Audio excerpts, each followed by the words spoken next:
Hello viewers, welcome to our channel. నేను మీ చరణ్ పరిమి. ఆంధ్రప్రదేశ్లో నూతన ప్రభుత్వం ఏర్పడి ఇప్పటికి 100 రోజులు పూర్తయిపోయాయి. ఈ 100 రోజుల్లో ఆ ప్రభుత్వం చేసిన మంచి ఏంటి, చెడేంటి అనేది గమనించి చూస్తే చంద్రబాబు గారి ప్రభుత్వం అనేక విషయాల్లో తాను అనుకున్నవి, అలాగే తాను ఏవైతే ప్రజలకు వాగ్దానం చేశారో అవన్నీ కూడా నెరవేరుస్తూ వచ్చారు.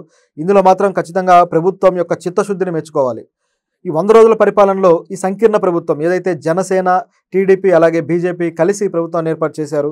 సో ఈ ప్రభుత్వం అప్పటికే అనేక హామీలు ఇచ్చి, అంటే ప్రతి పార్టీ కూడా తమ హామీలకు బాధ్యత తీసుకొని మరి ఎలక్షన్లో పోటీ చేయడం జరిగింది. గెలిచిన తర్వాత ఆ హామీలు నెరవేర్చాల్సిన బాధ్యత మొత్తం చంద్రబాబు గారి మీదే పడింది. అయితే చంద్రబాబు గారు ఏమాత్రం వెనక్కి తగ్గకుండా ఖజానా ఖాళీ అయినా సరే ఆయన ఏ విధంగా పరిపాలన చేశారు, ఏ విధంగా ఖజానాను నింపే క్రమంలో అభివృద్ధి కార్యక్రమాలు చేపట్టారు, ప్రజలకు ఎటువంటి మేళ్లు చేశారనేది ఒకసారి గమనించి చూడాలి. ఎందుకంటే ఏపీలో అభివృద్ధి ధ్యేయంగా చంద్రబాబు గారు అధికారంలోకి రావడం జరిగింది. సో కునారిల్లిపోయిన అభివృద్ధిని తిరిగి ఎలా నిలబెట్టారు, ఏమేమి చేశారు, ప్రజలకు జరిగిన మేలు ఏంటనేది చూద్దాం. ఇది 100 రోజుల పాలన రియల్ రిపోర్ట్. రాష్ట్రంలో వృద్ధులకు, వికలాంగులకు, వితంతువులకు, ఒంటరి మహిళలకు పింఛన్లు గత ప్రభుత్వం 3,000 రూపాయలు ఇస్తుంటే చంద్రబాబు ప్రభుత్వం 4,000 రూపాయలకు పెంచింది. అధికారంలోకి వచ్చిన వెంటనే పింఛన్ల పంపిణీ కార్యక్రమం పండగ వాతావరణంలో ఆరంభమైంది. ముఖ్యమంత్రి చంద్రబాబు నాయుడు సారథ్యంలో తెలుగుదేశం, జనసేన, భారతీయ జనతా పార్టీ సంకీర్ణ కూటమి ప్రభుత్వం రాష్ట్రంలో అధికారంలోకి వచ్చాక చేపట్టిన అత్యుత్తమమైన కార్యక్రమం ఇది. ఈ ప్రభుత్వం అమలు చేసిన తొలి హామీ ఇదే కావడం ఇక్కడ ప్రాధాన్యత సంతరించుకుంది. ఈ కార్యక్రమాన్ని చంద్రబాబు ఐటీ శాఖ మంత్రి నారా లోకేష్ స్వయంగా ప్రారంభించారు.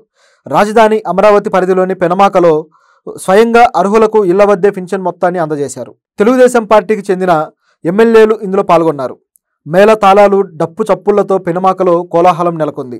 రాష్ట్ర వ్యాప్తంగా 65.35 లక్షల మంది వయోధిక వృద్ధులు, వికలాంగులు, వితంతువులు, ఒంటరి మహిళలకు చంద్రబాబు ప్రభుత్వం సామాజిక భద్రత పింఛన్ను అందించారు.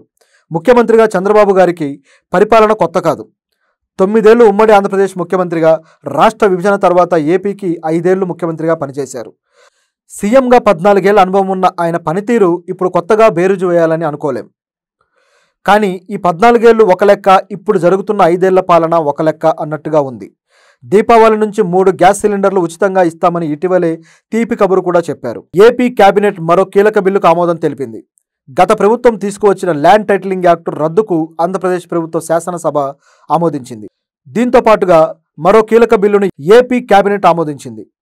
హెల్త్ యూనివర్సిటీకి ఎన్టీఆర్ పేరు పునరుద్ధరణ బిల్లులను శాసనసభ ఆమోదముద్ర వేసింది.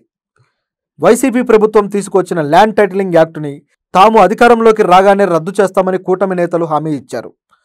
దీంట్లో భాగంగా రాష్ట్రంలో కూటమి ప్రభుత్వం అధికారంలోకి రావడంతో సీఎం చంద్రబాబు బాధ్యతలు స్వీకరించిన వెంటనే ఈ ల్యాండ్ టైటిలింగ్ యాక్ట్ రద్దు చేస్తున్నట్టు సంతకం చేశారు. ఈ బిల్లును కూటమి ప్రభుత్వం శాసనసభలో ప్రవేశపెట్టగా దానికి ఏకగ్రీవంగా ఆమోదం లభించింది.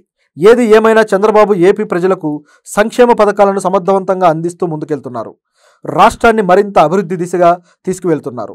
ఈ 100 రోజుల పాలనలోని అనేక అంశాలు ఉన్నాయి. అవి కూడా సంక్షేమ అంశాలు మనం గమనించి చూస్తే విడివిడిగా అంశాల వారీగా మనం ఒకసారి చూద్దాం. రాష్ట్రంలో అభివృద్ధి ధ్యేయంగా కూటమి ప్రభుత్వం ఏర్పడింది. అప్పటికే ఆర్థికంగా పతనమైన ఈ ప్రభుత్వాన్ని తిరిగి గాడిలో పెడుతూనే సంక్షేమ పథకాలకు కూడా ఎటువంటి లోటు లేకుండా ప్రభుత్వం చర్యలు తీసుకుంది. ఇందులో ముఖ్యంగా రాష్ట్రం వచ్చిన తర్వాత మొట్టమొదటి పని భారీ స్థాయిలో పెన్షన్ల పంపిణీ. గతంలో 3,000గా ఉన్న సామాజిక పెన్షన్లను ఒక్కసారిగా 4,000కు పెంచుతూ చంద్రబాబు నిర్ణయం తీసుకున్నారు.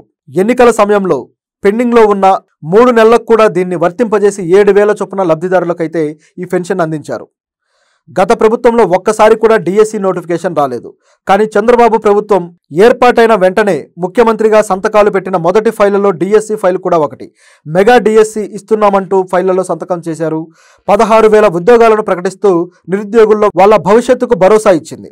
ఎన్నికలకు ముందు గత ప్రభుత్వం తీసుకువచ్చిన ల్యాండ్ టైటిలింగ్ యాక్టు చట్టం వల్ల తమ భూములను ప్రభుత్వం లాగేసుకుంటుంది అనే ప్రచారం ప్రజల్లో బాగా వెళ్ళింది. ఈ యాక్టు రద్దు చేస్తామంటూ కూటమి ప్రభుత్వం నేతలు హామీ ఇచ్చారు. ఇచ్చినట్టుగానే చంద్రబాబు గారు ఆ యాక్టు రద్దు చేశారు.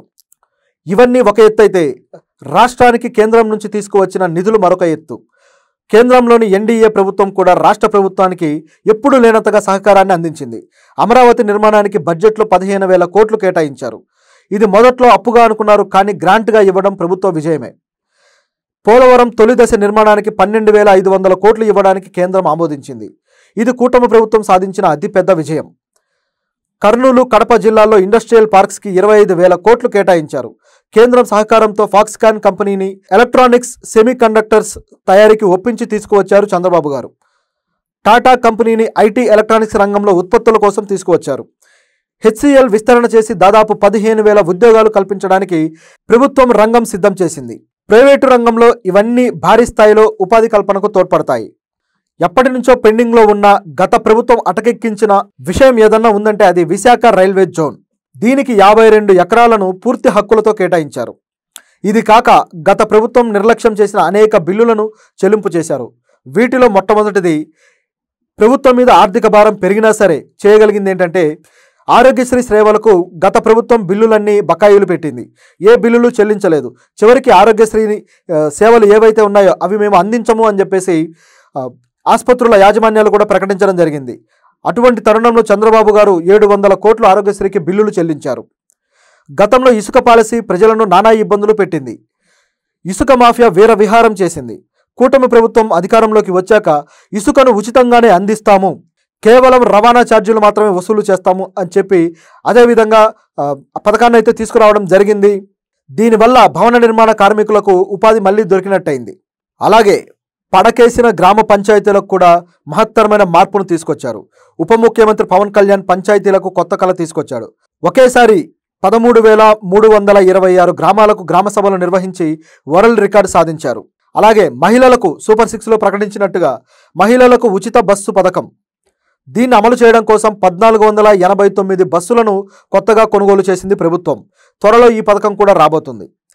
గత ప్రభుత్వం నిర్లక్ష్యం చేసిన అన్నా క్యాంటీన్లను చంద్రబాబు ప్రభుత్వం తిరిగి ప్రారంభించింది. తొలి దశలో 100 క్యాంటీన్లు, నిన్నైతే మరో 75, అలాగే మొత్తం 175 అన్నా క్యాంటీన్లు అయితే తెరిపించడం జరిగింది.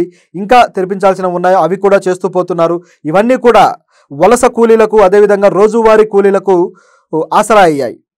విజయవాడ వరదలను ప్రభుత్వం ఎదుర్కొన్న తీరు కూడా ప్రశంసనీయం. వరద బాధితుల్లో ఫస్ట్ ఫ్లోర్లో ఉండే వాళ్ళకి 25,000, సెకండ్ ఫ్లోర్లో ఉండే వాళ్లకు 10,000 చొప్పున అందించడం జరిగింది. అలాగే 25 కేజీల బియ్యం, ఇతర సరుకులు కూడా వరద బాధితులకు అందించి వాళ్ళకి ఒక ఆసరా అయితే ఇచ్చారు. యుద్ధ ప్రాతిపదికన బుడమేరు గట్లు పూడ్చివేశారు.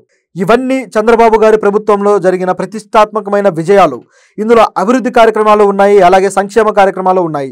ఈ రెండిటి విషయంలో చంద్రబాబు గారు 2 కళ్ళలాగా బ్యాలెన్స్డ్గా వెళ్ళడం అనేది ఆయన విజన్కి ఒక నిదర్శనం.